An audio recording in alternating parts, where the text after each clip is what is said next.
Assalamualaikum warahmatullahi wabarakatuh. Perkenalkan, nama saya Alfred Hetmantul Usman Tobing. Nama saya Davin Salafis. Nama saya Muhammad Hafiz Al-Fatah. Pada video kali ini kami akan menjelaskan mengenai materi perpajakan. Yang pertama, pengertian dan fungsi pajak. Pajak adalah kontribusi wajib kepada negara yang terutang oleh orang pribadi atau badan bersifat memaksa berdasarkan undang-undang dengan tidak mendapatkan imbalan secara langsung dan digunakan untuk keperluan negara bagi sebesar-besarnya kemakmuran rakyat. Selanjutnya ada fungsi pajak. Yang pertama ada fungsi anggaran sebagai sumber pendapatan negara untuk membiayai pengeluaran pembangunan. Yang kedua ada fungsi regulasi, alat untuk mengatur kebijakan ekonomi dan sosial. Contoh PPN untuk proteksi barang dalam negeri. Yang ketiga ada distribusi, menyeimbangkan pembagian pendapatan masyarakat melalui pembiayaan kepentingan umum. Yang terakhir ada fungsi alokasi, pendapatan pajak digunakan untuk menyediakan barang atau jasa publik seperti jembatan, jalan, dan sekolah. Selanjutnya ada manfaat dan jenis-jenis pajak. Pajak bermanfaat itu untuk membiayai belanja rutin negara, infrastruktur, layanan kesehatan, pendidikan, subsidi, hingga pembinaan UMKM. Terus selanjutnya ada klasifikasi pajak. Yang pertama itu ada berdasarkan lembaga pemungut. Yang pertama itu ada pajak pusat, yaitu dikelola oleh pemerintah pusat, Ditjen Pajak. Contohnya PPH, PPN, PPNBM. Selanjutnya ada pajak daerah, dikelola pemerintah daerah PAD. Contohnya itu pajak restoran, pajak kendaraan bermotor. Selanjutnya ada berdasarkan pihak yang menanggung. Yang pertama itu ada pajak langsung ditanggung sendiri oleh wajib pajak. Contohnya itu PPH. Pajak tidak langsung itu dapat dialihkan kepada pihak lain. Contohnya itu PPN atas makanan. Selanjutnya ada berdasarkan sifatnya. Yang pertama itu ada pajak subjektif, yaitu melihat keadaan pribadi wajib pajak. Contohnya itu PPH.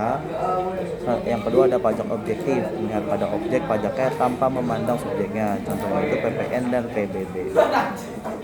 Ketiga ada sistem dan asas pemungutan pajak. Yang pertama ada self assessment system. Wajib pajak menghitung, membayar, dan melapor sendiri. Yang kedua ada official assessment system. Besaran pajak ditentukan oleh fiskus atau pemerintah. Yang ketiga ada withholding system. Pemotongan pajak dilakukan oleh pihak ketiga. Asas pemungutan Adam Smith sampai Form Maxim. Yang pertama ada equality, adil sesuai kemampuan pajak. Yang kedua ada certain, harus memiliki kepastian hukum atau undang-undang. Yang ketiga ada convenience of payment, dipungut pada waktu yang tepat bagi wajib pajak. Yang ketiga ada efisiensi, biaya pungut harus lebih kecil dari hasil pajaknya. Yang keempat ada perbedaan pajak dengan pemungutan resmi lainnya. Selain pajak terdapat pemungutan lain seperti retribusi, cukai, dan bea masuk. Berikut perbedaannya. Pertama, dilihat dari dasar hukum.